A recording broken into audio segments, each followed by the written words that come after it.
Before starting this video, I do want to give a thank you to my patrons that support the channel. And if you would like to support the channel, there are some great benefits for you in the link down below. So with that, let's get into today's video.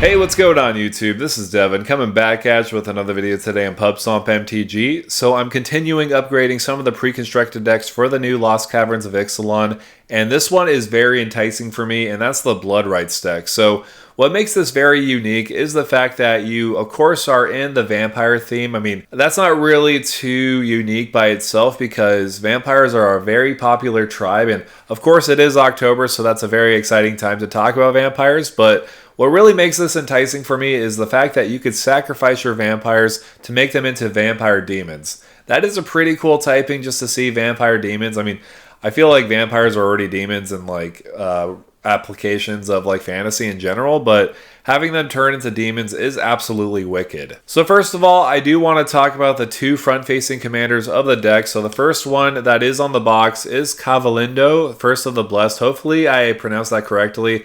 I'm pretty sure I butchered that, but let's go forward in talking about it. So for 1 white and a black, it's a vampire cleric. Whenever you attack, target attacking vampire that isn't a demon becomes a demon in addition to its other types. It gains whenever this creature dies, you draw a card, and also create a tapped 4/3 white and black vampire demon creature token with flying. So I like this concept because you essentially will turn your vampires into demons, and when they do die, you do get some card draw, and you also will get a 4/3 beater on the battlefield with flying. So overall, I feel like this is a pretty strong commander. What I do like about it especially, it's based off of whenever you attack, so you don't have to attack with this commander. You don't have to risk your commander dying in order to get that trigger going. You can have that ability of whenever any vampire is attacking. So overall, I feel like this is a pretty neat commander. The other commander that's the secondary commander of the box is Carmen Cruel Sky Marcher. So for 3 white and a black, it does have flying. Whenever a player sacrifices a permanent, put a 1/1 counter on Carmen Cruel Sky Marcher and you gain 1 life. Whenever Carmen attacks, return up to 1 target permanent card with mana value less than or equal to Carmen's power from their graveyard to the battlefield. So this is a pretty straightforward and really easy build around. Essentially, you want to make sure that you're making any player sacrifice a permanent, whether it's you or another opponent. So that could be pretty deadly, especially using some different spells or different abilities. You can definitely make people sacrifice a lot of different things and your own stuff too, because you want to be sacrificing your vampires so that you can make them into demons. Also later on, of course, it does have that reanimator ability, so this kind of reminds me of Olivia Crimson Bride, where it does attack, it will swing in, and then you'll reanimate another target. But aside from that, I feel like the first commander is probably a little better, because for me personally, I like that utility. It does cost 2 less, and overall, you are drawing cards, sacrificing stuff, and making more tokens on the battlefield. I feel like this probably has a little bit more utility compared to Carmen. I do feel like Carmen is good in the 99 though. So to kind of give you an overview of this video, I'm first going to talk about the new cards of the set. Some cards that really struck me and really feel like are a really good fit overall in the deck. Next up, I'm going to talk about the reprints, and there's one really insane reprint in the deck. I will talk about it when I get to that. And then later on, I'm going to discuss with you some cards you may want to add into the deck. So there's a lot of cool cards that I feel like that are in this deck, but there could be a little alterations in this deck, as always, with other precons, but this is no exception. I feel like overall this is a really good precon, but there's just some things that you could do to make it more powerful. So with that, let's first talk about some of the new cards. So after overlooking the new cards in this set, I have to say I'm very excited with a lot of these different choices. The first one I do want to mention to you is Alinda's Hierophant. So for 2 and a white, it does have flying, and whenever you gain life, you put a 1/1 counter on Alinda's Hierophant. So very similar to like a Johnny's Pride Mate, but flying. And on top of that, when it does die, you create X 1/1 white vampire creature tokens with lifelink, where X is its power, so very similar to Alinda. Alinda basically has the same kind of ability based off of her power. The more power she does have, and she does die, the more tokens you're going to be putting on the battlefield. And this is the same kind of thing with Alinda's Hierophant. Another very interesting card I do want to discuss with you is Charismatic Conqueror for 1 and a white. It does have Vigilance. Whenever an artifact or a creature enters the battlefield untapped and under an opponent's control, they may tap that permanent. If they don't, you create a 1/1 white vampire creature token with lifelink. So it's whenever an artifact or a creature enters the battlefield, it does not state that it doesn't have to be a token or a non-token. So let's just say, for example, somebody casted a Dockside Extortionist and enters the battlefield with 5 other treasure on the battlefield. They could either tap all their treasure and Dockside Extortionist so that you don't get any creatures, but say, for example, they don't want to tap Dockside Extortionist and all their treasures, you'll get 6 1/1 vampire creature tokens. So that's pretty deadly when you think about it. So I feel like in the right type of situations, this could be very powerful, especially if your opponents don't want to tap their creatures or artifacts. They want to use those right away. You could easily just be making more vampires just off of a 2/2 body for 2 mana. Another way you could really grow your army is by using a card like March of the Canonized. So for X and 2 white, when it enters the battlefield, you create X 1/1 white vampire creature tokens with lifelink. Also, it does read at the beginning of your upkeep, if your devotion to white and black is 7 or greater, you create a 4/3 white and black vampire demon creature token with flying.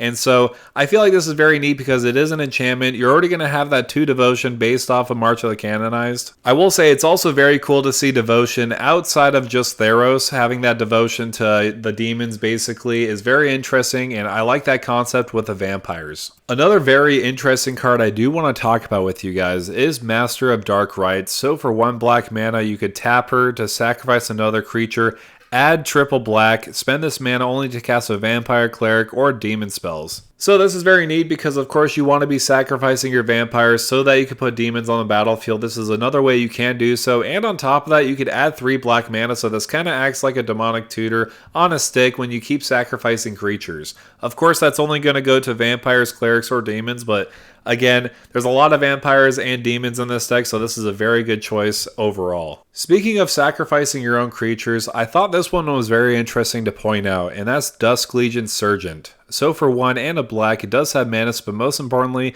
it does have a pretty crazy ability for 1 and a black. You sacrifice it, each non-token vampire creature you control gains persist until end of turn. So essentially, if somebody casts the Wrath of God, for example, you could just sacrifice this so that all your non-token vampires have persist, so when they do die, they will enter the battlefield with -1/-1 counters. That's not a big downside. Of course, you want to have your vampires on the battlefield so that you could utilize them more throughout the game. So I feel like overall, this is a really interesting card that I do want to explore further with vampires. Aside from that, I did also want to mention another reanimation target with Redemption Choir. So for 2 and 2 white, it does have lifelink. Also, it does have Coven, so what I do like about this deck is it's kind of exploring different themes like Devotion and also Coven that was recently in Innistrad, so I like this a lot for what it does. Also, when it does enter the battlefield or attack, if you control 3 or more creatures with different powers, return a target permanent card with mana value 3 or less from your graveyard to the battlefield. So this kind of acts like a Savine's Reclamation. So I do like that this is a enter the battlefield trigger and attack trigger, so you have that constant way of reviving your vampires or other artifacts or enchantments you do have in the graveyard. You want to get some extra utility out of them. This is a really good card and something that could be very good in a lot of different decks outside of just using vampires. But I do want to mention one more new and exciting card that I feel like will be pretty powerful overall in a bunch of different decks, and that's Promise of Akhalos. I'm pretty sure I butchered that name, but aside from that, this is a very powerful enchantment. It does have an adventure side, but for 1 and a black, at the beginning of your end step, you may sacrifice a non-demon creature. If you do, you populate. Also, it does have that adventure for 2 and a black. You sacrifice a non-demon creature. If you do, you create a 4/3 white and black vampire demon creature token with flying. So you could cast this at first, then later cast the enchantment at the beginning of your end step. You could sacrifice a non-demon creature and you could populate, making another one of those demons that you did create on that adventure cost. So I do feel like the longer this does stick on the battlefield, the more demons that you're going to be putting on the battlefield that you could overwhelm your opponents with. So again, like I want to mention previously, these new cards are very cool and very powerful at the same time. They have those abilities of essentially sacrificing vampires to make vampire demons, what's cooler than that, honestly? That's very exciting, and I feel like this is going to be a great deck to explore overall. I do also want to talk about some of the reprints of the deck because, of course, there are some very exciting reprints. We do have some legendary reprints from the previous Ixalan sets like Maverin Fane, Dusk Apostle, Alinda the Dusk Rose, and also Vona Butcher of Magan. I do feel like Maverin and also Alinda are really good token generators, especially with Alinda. The more you sacrifice, the more 1/1 counters you put on Alinda, and when Alinda does die, you make a bunch of vampire tokens overall. This is going to be a very powerful card in the deck, no question about it.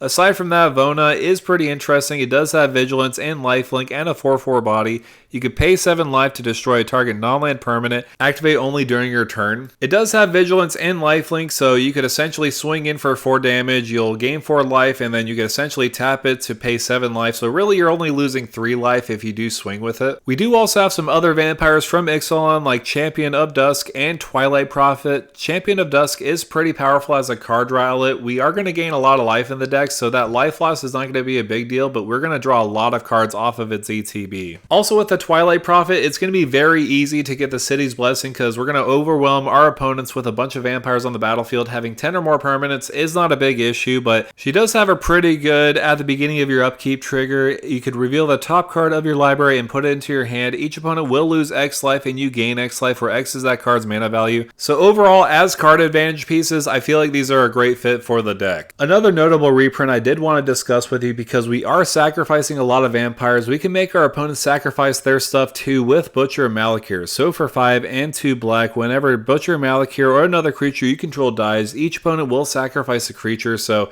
this could be extremely deadly. Say for example, we have a sacrifice outlet on the board and we have like 10 vampires. We could easily sacrifice all of them. Butcher, Malakir will trigger, making all our opponents sacrifice 10 creatures. So yeah, this is one deadly addition to the deck. Another deadly addition to the deck would be Timothar, Baron of Bats. So for 4 and 2 black, it is a legendary creature, Vampire Noble. I just first of all have to comment on the art. It looks absolutely sick. It does have Ward, discard a card. Also, whenever another non-token vampire you control dies, you may pay 1 mana and exile it. If you do, you create a 1/1 black bat creature token with flying. It gains when this creature deals combat damage to a player. Sacrifice, then return the exiled card to the battlefield tap. So again, if we are sacrificing a lot of our creatures, this is a very good way where we could just say, hey, I just want to exile it and make it into a bat. Then later on, when that bat deals combat damage, you can just return to the battlefield and reuse it over and over again with a sacrifice outlet.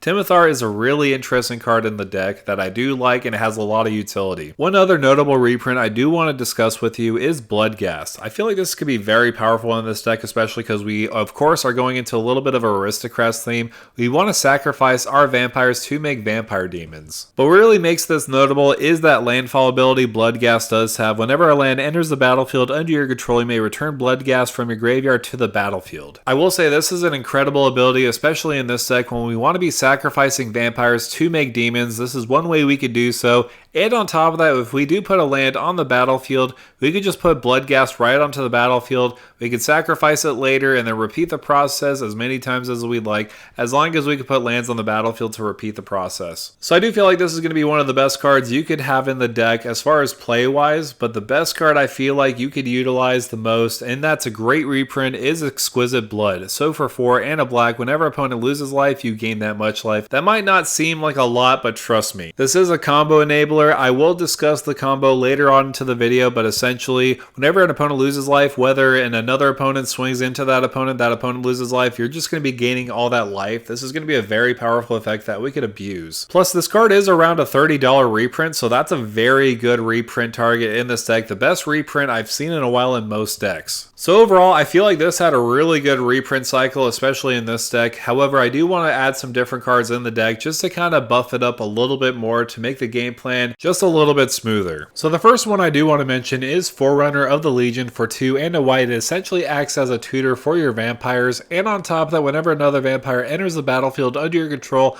target creature gets +1/+1 until end of turn. Say for example, like 5 vampires enter the battlefield at the same time, you could buff up a creature +5/+5. Also, because we are making 1/1 vampires, we could take advantage of Skull Clamp, drawing so much cards. Whenever an equipped creature dies, draw 2 cards, so because it has that +1/-1, If you equip it to a 1/1 creature, that creature is automatically going to die, and you draw 2 cards, all for just 1 mana. This is quite an insane card, and obviously everybody is very well familiar with it. I just thought I had to mention it because it's a very good card draw outlet. On top of that, we could take advantage of our creatures dying by using cards like Dictate of Erebos and Grave Pact. Very similar to Butcher of Malakir, it has that ability whenever creatures you control die, each opponent sacrifices a creature. Both of these are just really good options so that we could just make sure our opponent's boards are clear so that we could swing in for victory. There are also other ways we could take advantage of our creatures dying by using draining effects like Bastion of Remembrance and Mirkwood Bats. We do make a token on the battlefield with Bastion of Remembrance, but the main draw of that is whenever a creature you control dies, each opponent loses 1 life and you gain 1 life. In a similar situation with Mirkwood Bats, whenever you create or sacrifice a token, each opponent loses 1 life. So